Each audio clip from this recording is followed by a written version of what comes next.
एका गावामध्ये एक श्रीमंत माणूस होता, पण त्याला एकच मुलगी होती आणि त्याचं त्या मुलीवर एवढं प्रेम होतं की तो त्याच्या मुलीसाठी आपला जीव पण द्यायची तयारी होती. पण काही दिवसांनी ती मुलगी लग्नाला आली. लग्नाला आल्यानंतर त्याने मुलगा बघायला शोध लावला. मग हिंडून फिरून रोज एका गावाला जाऊन त्याला 2 मुलं पास पडले. दोन्हीचे पण फोटो काढून त्यानं आणले. दोन्हीचे फोटो काढून आणले आणि मुलीला एक पहिला फोटो दाखवला. तो मुलगा दिसायला सुंदर होता, एकदम सुंदर. आणि दुसरा होता त्याच्यापेक्षा जरा कमी सुंदर होता, पण गुणानं चांगला होता. पहिल्या सुरूला जो फोटो मुलीच्या हातात दिला, मुलगी म्हणली मला हाच मुलगा पाहिजे, याच्याशीच मी लग्न करणार. बाप म्हणला हा मुलगा दिसायला सुंदर आहे, पण जरा थोडा वेशनी आणि माणुसकी कमी याला. आणि दुसरा जे आहे ना, दिसायला कमी सुंदर आहे पण माणुसकी हे भरपूर आहे त्याच्याकडं. मला वाटतं ह्या पहिल्यापेक्षा हा दुसरा जे कमीच दिसायला चांगला आहे ना, या मुलाशी तू लग्न करावं अशी माझी इच्छा आहे. मुलगी म्हणाली नाही पापा, मला हाच पाहिजे, दिसायला एकदम सुंदर आहे. तिचे पापा म्हणायचे अगं दिसायला सुंदर आहे पण गुणवान नाही ना, काय करायचंय सुंदर रूपाला. ती म्हणजे त्याचे गुण मी सुधरीन. बाप म्हणला त्याच्या आईबापाला त्याचे गुण सुधारणं झाले नाही तर तुझ्याच्यानं कशी होणार. आता मुलीचं तर मन नाराज करायचं नाही, मग फैसला उद्या करू म्हणला बाप.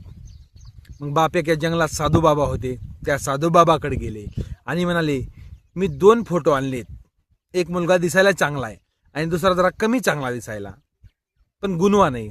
माझं म्हणणं आहे की त्या गुणवानालाच मुलगी द्यावा आणि मुलीचं तर म्हणणं आहे की जो दिसाय चांगला आहे ना, याच्याशी मी लग्न करावा.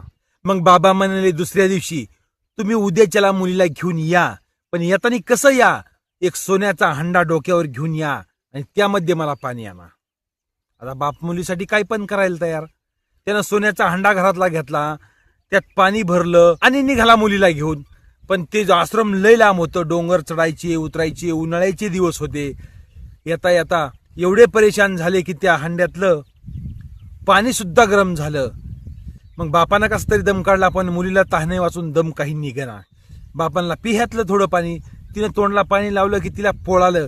ती म्हणे अरे बापरे, हे पाणी पिऊन तर मी मरण, मला दुप्पट तहान लागन, लईच गरम आहे. मग तिथं गेले तर बाबांनी पाहितलं यांच्याकडं की हे तहाना वाचून परेशान झालेत, भुके वाचून व्याकुळ झालेत. मग तिथं गेल्याबरोबर बाबांनी काय केलं, मस्त त्यांच्या थंड मडक्यातलं पाणी त्या दोघांना एक एक तांब्या प्यायला दिलं. पेले आणि मग शांत झाले. आणि तिथं गेल्यानंतर ती मुलगी म्हणाली बाबा मला जो मुलगा पसंत पडलाय ना, तो माझ्या पप्पांना पसंत पडला नाही, मला लग्न करायचे, मला त्याच्याशी राहायचे, हा मुलगा मला बरा वाटतो. बाबा म्हणाले तू आता येताना डोक्यावर हंडा आणलास सोन्याचा, त्यात पाणी आणलंस, हो. तुला येताना एवढी तहान लागली, हो. मग तू त्या हंड्यातलं पाणी का नाही पिली. अहो बाबा ते खूप गरम झालं होतं, तोंडात घेतलं की माझ्या जाळच निघला, एवढं गरम पाणी झालं म्हणून मी पिले नाही.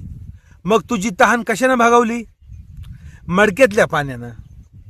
मग ते पण पाणीच आहे, हे पण पाणीच आहे. तसं तुझी तहान कोण भागवतंय, तुला सुखी कोण करतंय, मडक्यातलं पाणी.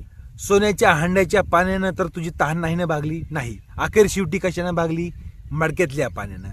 तसंच जे सोन्यासारखं जरी असलं आणि आपली तहान व्यवस्थित भागवत नसलं तर मग त्या सोन्याचा सुद्धा काही उपयोग नाही. जे तुझ्या बाबांनी पसंत केलाय मुलगा ना, याच मुलाशी तू लग्न कर. मग त्या मुलीला सुद्धा गोष्ट आवडली. मग त्या मुलीनं जे बाबा म्हणत होते त्या मुलाशी लग्न केलं. तर तसंच आपल्या पण जीवनामध्ये होतं मित्रांनो. जे दिसायला सोन्यासारखं दिसतं त्याच्याकडून काही आपली अपेक्षा असते ना, ही कधी अपेक्षा पुरी पण होत नाही. जे दिसायला चांगलं नसतं याच्याकडून आपली अपेक्षा पूर्ण होते. तर मी हे तुम्हाला एका मुलीच्या कथेवर नेऊन उदाहरण सांगितलं. तर मित्रांनो कशी वाटली आजची कहाणी. भेटूया ठीक संध्याकाळी 7 वाजता. तोपर्यंत नमस्कार.